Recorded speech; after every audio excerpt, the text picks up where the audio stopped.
Gare aux tiques, un vétérinaire du nord de l'Ontario prévient que cette année s'annonce mauvaise pour les tiques porteuses de la maladie de Lyme.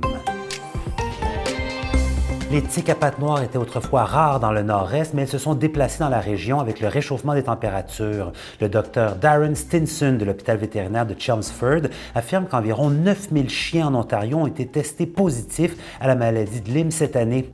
M. Stinson affirme que seulement 5% des chiens qui contractent la maladie de Lyme tombent malades, mais c'est toujours une bonne idée de faire vacciner votre animal. Selon Santé publique Ontario, 165 personnes dans la province ont déjà été testées positives à la maladie de Lyme cette année.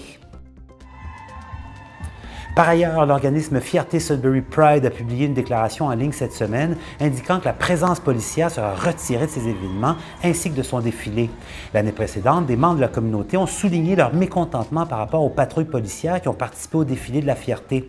Selon Aspen Groom, qui est à la présidence de Fierté Sudbury Pride, le groupe reçoit des rétroactions des membres de la communauté depuis plusieurs années. Ces demandes viennent des gens qui ont vécu de la violence aux mains des policiers.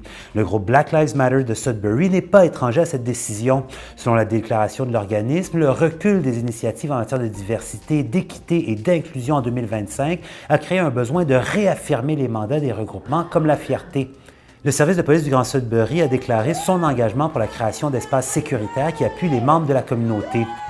Kate Linden, la directrice des communications, indiquait dans un courriel « Nous reconnaissons que des préjudices historiques et actuels ont moulé la relation complexe entre les communautés 2SLGBTQIA+, et la police. »